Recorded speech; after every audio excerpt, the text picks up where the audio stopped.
Welcome everyone to the Pokemon News Flash. Recently, a 15-year-old girl called Sapphire Birch attempted to get 8 badges within 80 days, and this idea of a so-called playthrough challenge is taking the world by storm. A ton of trainers are coming up with their original ideas, and some are also just copying her, like this young man Vaporeon who tried to get 8 badges in 80 days in the Pixelmon region, where supposedly one day takes 20 minutes. He is probably insane, but let's hear from him how it went. Thank you. So the first thing I had to do was choose one out of the 24 starters, but because I'm also using Sapphire's exact team, there was no question. Torchic it is. While trying to find a village on day 1, I already got a super rod and an ability patch, which both will be very helpful later. After walking around for most of the day, I found the village I was looking for with not just a Poke Center, but also our first gym. No way I was beating it with just Torchic though, gyms in Pixelmon are pretty tough. So on day 2 I went to a nearby mountain for our first addition to the team, Vampy. To be honest, Sapphire never actually used a Vampy, but she did have a Donphan, so I'm still counting it. After a short midnight mining session for some tools, I evolved my Torchic into a Combusken on day 3. It had a speed lowering nature, so I decided to use the ability patch I got earlier to change its ability to speed boost, which can fix up that speed, especially with the help of Detect. The same day I also got a Wilmer, which Sapphire again never used, but she did have a Wailord, and then I also wanted to catch an Aron as well. This was a mistake. Thinking they could spawn underground, I went caving for almost 2 full days.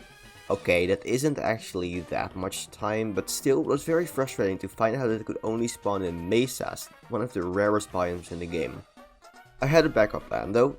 I still had the Super Rod, which I used to fish up a Relicanth, another one of Sapphire's team members.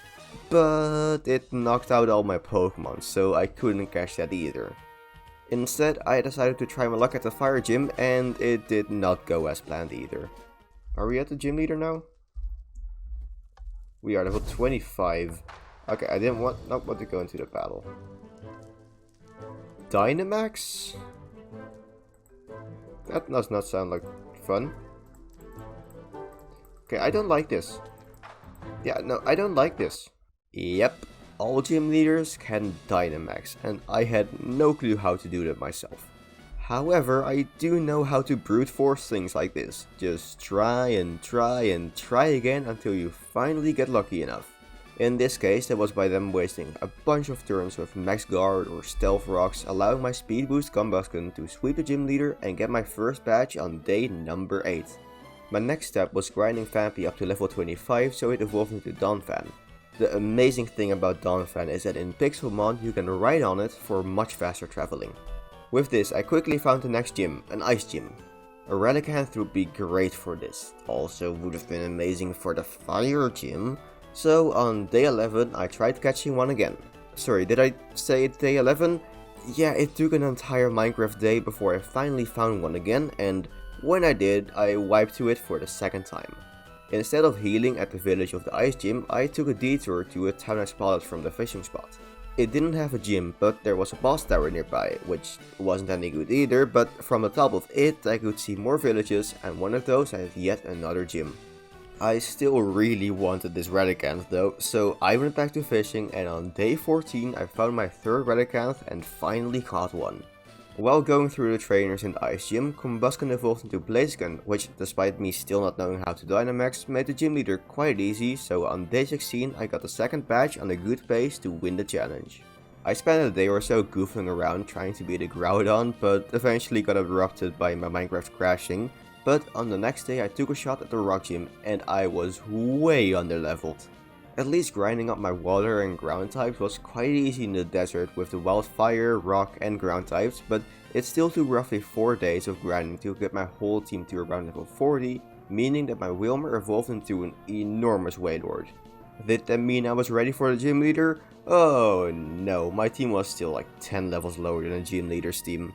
I did manage to beat a boss Pokemon, allowing me to use Mega Evolution and Z moves, and I was hoping that it would also let me Dynamax, but sadly that wasn't the case, so I just had to grind more.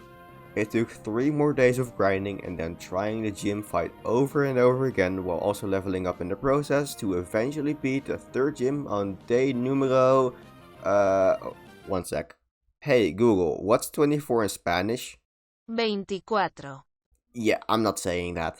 At this point, I had ran out of gyms I randomly came across in the early game, so the challenge turned to just traveling to find a new gym, getting a new badge there and repeating that process.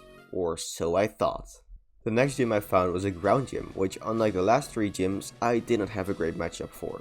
Yes, I had 2 water types, but one of them is weak to ground, and in general I have a pretty slow team. Combine that with the gym leader using Dynamax and I was in for a rough fight for sure. If only I could Dynamax as well. Wait, I can just Google it. Apparently, villager NPCs have a small chance of giving you a quest to unlock Dynamax. For this quest, I first had to catch 25 Pokemon and defeat 75 Pokemon, which together took a bit over 2 days, then had to defeat 25 trainers. Trainers can randomly spawn, but sometimes they're just nowhere to be found, and in a later moment, bam, 5 at once. However, it went way quicker than I expected. I finished the last part of this quest within only 2.5 days or so. Not that bad. I still had to retry the fight for about a day or so, but eventually I got the winning attempt when my Dynamax Redicant 1v1 the gym leader's Dynamax Nidoking, and then yawned the Gastrodon to sleep, allowing my Blaziken to set up with Bulk Up and Speed Boost to sweep the rest of the fight. I was now on day 33 with 47 days remaining and already at half of the badges that I needed. I had access to Dynamax, which would help out a ton in the rest of the gym battles, but I was still missing 2 team members, Aggron and Tropius. The Aggron line can only be found in the Mesa biome, and Tropius only spawns in the jungle, both of which are some of the rarer biomes in Minecraft. So what did I have to do? You guessed it, more traveling. I found a flying gym, which I probably completely destroyed by Dynamaxing my Wailord inside, but from the top of it I actually spotted a jungle. Tropius only spawns a day and is quite rare, and the first 2 I spotted both got away since the jungle is a pain to get through, so because I'm not the most patient person, I actually decided to sleep through a couple nights since I was pretty confident I'd finish the challenge on time. I stepped through 4 nights in total before I finally managed to catch a Tropius, and although it wasn't great for battling yet, it was incredibly useful for traveling since I can fly around on it. I flew back to the gym, and after yet another Blaziken sweep with Rock Slide this time, I got a 5th badge at the halfway point of the time limit. With the help of Tropius, I quickly found another gym, but Tropius was still not gonna shine in battle since this one was a steel gym. You might expect another Blaziken sweep, but the amount of Pokemon with Sturdy prevented that. Luckily, with some smart switching around, preserving my starter and breaking Sturdy with my other Pokemon, I could eventually clean up the steel types with Blaziken. This meant that within record time for this challenge, I got yet another gym badge within 2 days after the previous one. Speaking of record times, I only had to fly for 45 seconds to find a penultimate gym, a water gym, so I finally got to use Tropius. My level 30 Tropius. Grinding time. Even with 4 rare candies, it took 2 hours or 6 Minecraft days for it to catch up to the rest of the team. Even though I like Tropius, it's still just a Tropius, so it wasn't amazing, but with its grass type attacks, Blaziken's Thunder Punch and Wailord's Bulk, I managed to get the 7th badge. There were 32 days left to get one final badge, but before I did that, I wanted to complete my team by catching an Aron, which meant that I had to find a Mesa. After traveling around aimlessly for over 4 days, I had found countless gyms, another jungle, but the Mesa was nowhere to be found. Instead of spending the rest of the challenge flying around looking for a Mesa, I decided to look up where to find one on the seed, and 40 minutes later I found myself surrounded by a bunch of Aron.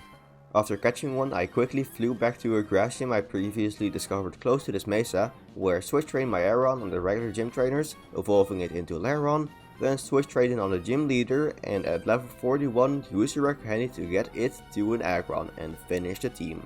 Now that was done, I swept with Bulk Up Speed Boost Blaziken one more time, and I got the final badge to finish the challenge with Sapphire's full team and 8 badges within 54 days. This challenge definitely was a lot different than my usual ones, but also a very welcome break after the Blaze Blade 2 Damages run. I didn't really know how this challenge would go, but it definitely went better than I expected, because I thought finding gyms would take a lot longer than it did, and I'm definitely not complaining about the lack of time pressure at the end of the challenge. With that said, I hope you enjoyed it as well. I'll see you next time, and of course, stay alive.